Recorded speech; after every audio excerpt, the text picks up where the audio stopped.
बाल कुमारी। सो दोस्तों, ऐसी मजेदार कहानियों के लिए चैनल को सब्सक्राइब करना ना भूलें। इंदु को नौकरी के साथ साथ घर का सारा काम करना बड़ा मुश्किल लगता था।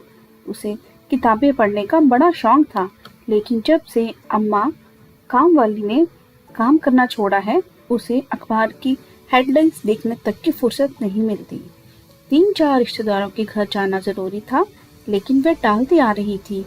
अपनी माँ के पत्र का भी महीने भर से उत्तर नहीं दे पा रही थी। एक जान और इतना बड़ा जहान। वह ठंडी आह भरकर खुद से कह रही थी कि उसके पति ने सुन लिया। उन्होंने कहा, इंदु, ये मुहावरा तो मैंने कभी भी कहीं पढ़ा सुना नहीं। आप कहाँ सुनोगे जी? जिसके सर पर जहान के सारे काम हैं, वही ये सब जाने।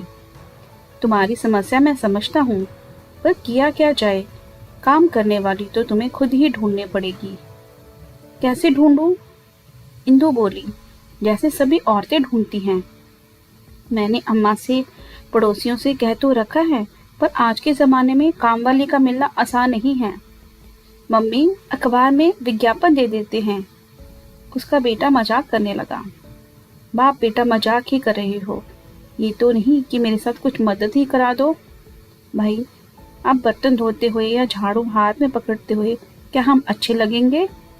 इंदु सोचती कि इन लोगों से बहस करना बेकार है। वे दूसरे लोगों का उदाहरण देने लगी। अमेरिका में पति कैसे अपनी पत्नियों के साथ घर की जिम्मेवारी निभाते हैं। उसका पति कहता है, इंदु, ये इंडिया है और हम इंडियन। तुम ये क्यों भूल जाती हो? काम ना करने के लिए उसके पति तथा बेटे के पास कोई तर्क नहीं थे।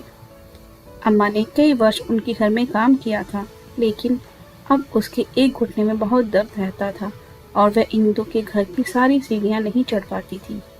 फिर अम्मा ने एक दिन एक लड़की को इंदु के घर लेकर आई। बीबी जी, जब तक कोई दूसरी लड़की काम करने के लिए नहीं मिलती, ये बाल कुमारी है, आपका सारा काम करेगी।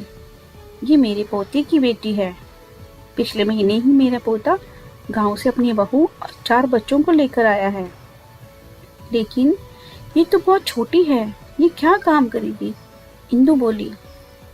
छोटी कहाँ है बीबी जी? ये अगले बैसाख में जब फसल कटेगी तब पूरे 9 साल की हो जाएगी। ये काम करना जानती है, पर ये सुबह के समय काम नहीं आएगी। सुबह ये स्कूल जाती है, शाम को बर्तन और सफाई करेगी, कपड़े नहीं धोएगी। इस बच्ची के अभी खेलने खाने के दिन हैं, अम्मा, और इसे तुम काम पर लगा रही हो? इंदु ने बड़ी उलझन में थी। मैं तो बीबी जी आपके भले के लिए ही कहती हूँ, नहीं तो आपकी मर्जी। आपका काम नहीं करेगी तो इसकी माँ इसे कहीं दूसरे घर में लगा देगी। दूसरे दिन शाम को बाल कुमारी काम करने आ गई। इंदु ने सारा काम समझा दिया। बाल कुमारी, तुम किस कक्षा में पढ़ती हो? इंदु ने बातचीत चलाने के लिए पूछा। पहली कक्षा में। अभी गांव से आ गई तो पापा ने मेरा स्कूल में दाखिला करवाया है।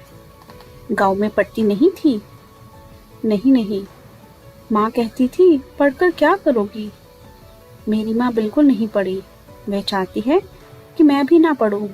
मेरे पापा बहुत पढ़े हैं, वे मुझे पढ़ाना चाहते हैं। इंदु बाल कुमारी की भोली बातों पर हंसती रही। उसे पता था कि उसका पिता मैट्रिक पास है। अम्मा के साथ वह 2-4 बार घर आ चुका था। वह एक दुकान में नौकरी करता था। अम्मा ने यह भी बताया था कि उसकी देखभाल करने वाला उसके पोते के अलावा और कोई नहीं है। बाल कुमारी, तुम्हारे कितने भाई बहन हैं? वह खिलखिलाकर हंस पड़ी। बहन तो एक भी नहीं, भाई 3 हैं। तीनों मुझसे छोटे हैं।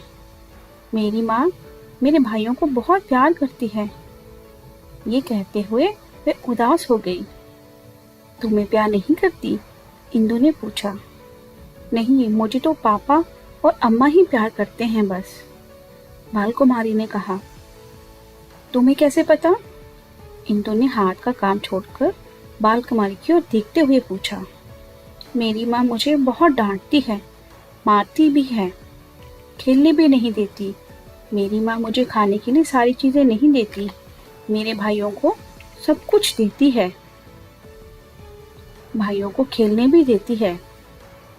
सुबह जब मैं स्कूल जाने के लिए तैयार होती हूँ तो माँ मुझे गुस्से से घूरती है, कहती है तुम्हारी उम्र में मेरा ब्याह हो गया था। हम गांव में मिट्टी धोते थे, कई दिन तक बालों में तेल नहीं लगाते थे, कंघी नहीं करते थे। आंटी, मैं तो अब स्कूल जाती हूँ ना, मैं तो बाल संवार कर रिबन बांध कर ही जाऊंगी। स्कूल में ड्रेस भी धुली हुई पहनना जरूरी है ना आंटी? इंदु बड़े आश्चर्य से उस लड़की को देखती रही।